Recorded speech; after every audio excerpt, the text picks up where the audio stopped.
guys, jirra jirtu Oromoo koo qaalii bakka jirteetti nageenya Rabbii siif faana jiraatuun isiniin jedha.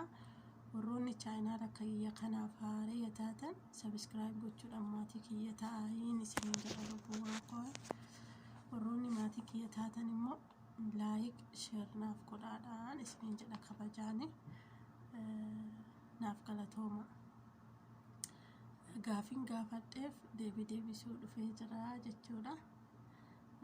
Namni hedduun ilaalle viidiyoo hanga dhumaatitti namuma sadiitu ilaalee namuma sadiitu naaf deebise. Innis maali? Tokkoffaa irratti saafii tiyuub okay deebiin faarachuu faaraa fi qalbii jedhu akka ani hiiketti namni tokko waan dhufaa jiru tokko qalbiidhaan jechuudha. Yookaan nagaatan waan dhokataa tokko qalbiin xiinxaluu jechuudha. Qalbiin xiinxalti jechuudha jedhe. Guddaa galatoomii viidiyoo kanaaf dhaggeeffachuu keetiif galatoomii siin jedha saafii.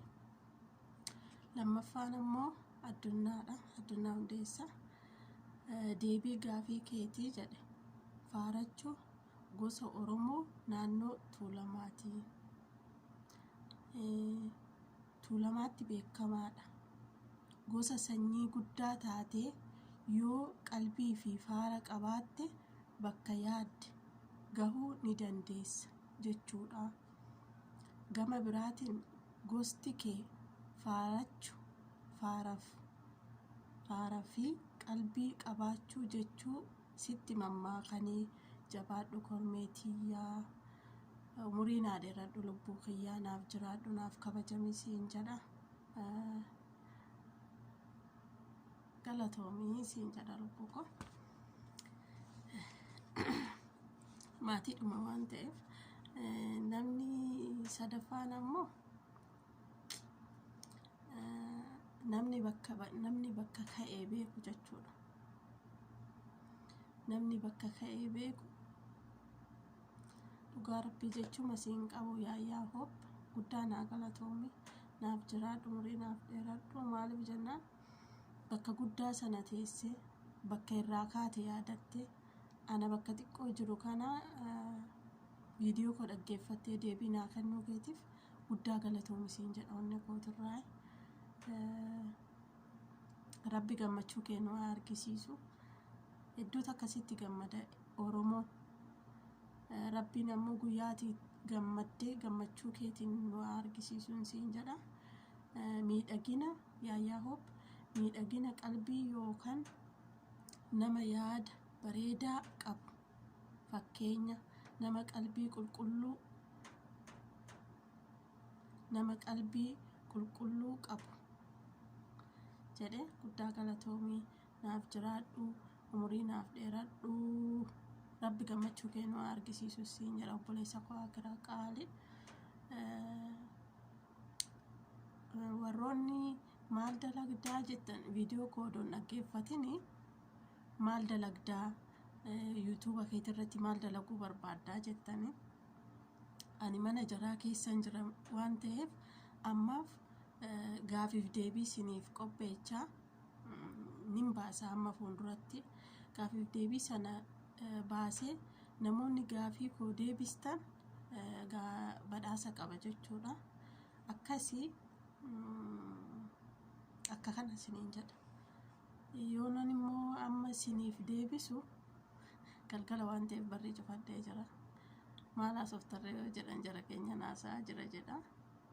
Maaliif jennaan maal jedhe Oromoo malaan bishaan waadani. Akkasii kanaafuu deebiin isaa faarachuu gosa Oromooti sirriidha. Waa sadii miti. Faarachuu faaraa fi qalbiidha waa sadii. Faarachuu gosa Oromooti. Qalbiin illee kan kooti. Faarri illee kan kooti. Kanaafuu faarachuu gosa faarri kan kooti qalbiin kan kooti maalitti hiikama? Gosti kee guddaan faaraa fi qalbii keeti. Yoo faarri fi qalbiin kee si miidhagse nama kabajamtuu taata. Gosa bira darbee namni si hin beekne iyyuu si kabajaa ulfina sii kennaa jechuudha. yoommoo ati qalbiin kee si xiqqeesse eessattuu xiqqaatta.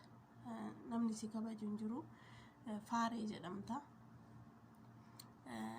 Beektu nama faaree jedhama. Akkasii yaayyaa Hooppii fi addunyaan walakkaa deebistanii jirtuun isiniin jedha. Kanaafuu nama lama natti taate rabbitti dhakaan bishaane naafaame jechuu osoo nama tokkollee ta'een murteessa nama lama waan ta'eef murteessu waa hundaafuu rabbiin naafaame jechuu isiniin jedha. Waggaa dheertullee yoo turte akkasiga. Gaafii isa gara fuulduraatitti immoo himaa jechuudha. Amma kana jecha isin waliin hojjedha. Akkasii namoonni kun immoo hojjechuudhaaf maal nu barbaachisaa jettan. Ani waan kana hojjechuudhaaf maal na barbaachisaa warri jettan hedduudha. Wanni isiniif dhaamu yoo jiraatte kabajni kee, ulfinni kee, eenyummaan kee uffata kanaa fi irra kee bifa kee osoo hin taane keessa keeti.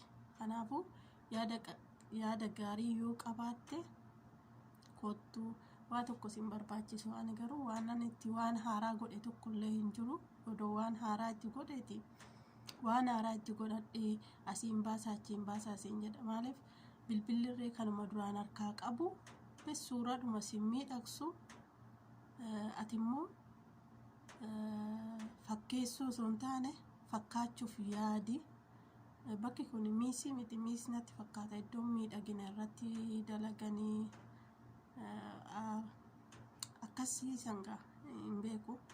Iddoo miidhagina faaya jedhani achii miti. Wanni sirraa barbaadamu yaada bareedaa qabaachuudha. Siin jedha lubbuu koo. Ani garuu bakki ani irratti hojjedhu kun bakka uffata itti tokkosu. Wanni immoo duuba bilbila kiyyaa jiru kan ittiin tokkosu. Maaliif waa takka gaafa laaltu ol baatee samii gubbaa osoo hin taane lafumatti yaalta. Waa yaaltu sana lafatti yaaltee yoo lafa gubbaarratti siif mijate ammoo ol baatee bakka biraatitti hojjetta. Waanuma feeteefuu jechuudha. Waanuma xiqqaarratti ilaalanii waan xiqqaa sanarraa waan guddaatti darbani malee. Amma warroonni mana biyya Arabaa jirru kun namni hedduun jechuudha.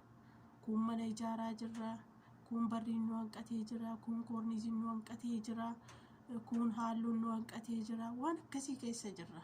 Kanaafuu amma immoo isa kanaaf jedhame kaayyoo ishee san dhiifamee kaayyoo biraa hojjechuu hin qabu. Kanaafuu dhiifama naa godha qofaan na qabee jira utaalloon. Kanaafuu jennaan obbolaa koo waanuma qabdaniin hojjedha. Bes yaaduma gaarii qabaadhaa malee bilbilan bitaa maalan godhaa sanan godhaa kan jedhamu huntuun barbaachisuun isiniin jedhaan akka kootiitti akkan itti eegaletti isinitti hima. Kalaa isin hin miidhagsu hin miidhagu. Bes waan harkaa qabdu sanaan waan bilbila guddaa ani bilbila guddaan miti kanaan hojjedhu. Bilbiluma IDdhani. Kanaafuu isin hin bareessu. Ani waan hin barbaadu yaadni koosuuf fudhatama naaf qabaate galma naaf ga'e anillee galma yoon hin ga'e waan hin barbaadu san immoo turee waanan of harkaa qabu san. Oromoon maal jedha? Miila lama qabaataniidhaaf muka lamaan koranii natti fakkaata. Kanaafuu waan dalagaa jirtan san dalagadhaa galmaan gaadhaati. Yoo kanarree yaaluu barbaaddan waanuma harkaa qabdanii yaaladhaan isiniin jedhaan akka wallaalummaa kiyyaatitti ga'a. Wallaalummaan kiyya waan akkanaan dabalachiifne akkanumattiin ka'e waan ta'eef kanuma isiniin jedhaa. Warroota na gaafattanii fi kuma takkallee seenuudhaaf deemaa guddaanaaf kabajamaadhaa naa ulfaadhaadhaa isiniin jedha. Oromoo kiyya lubbuu kiyya qaalii kiyya naaf jiraadhaadha. Gama fuulduraatitti ammoo viidiyoo itti aanuun gaafii bareeda qabadde isiniif dhiyaadhaa yoo rabbiin jedheen isiniin jedha. Waan hunduu akka ofii jedhanitti osoo hin taane akka rabbiin jedhetu ta'a waan ta'eef akkasaniin isiniin jedha. Fayyaan dhabinaadha, nagaan dhabinaadha. Naaf jiraadhaa isiniin jedha. Guddaan isin galateeffadhaa onnee kiyyarraa naaf galatooma qaaliiwwan koo naaf jiraadhaa halkan gaarii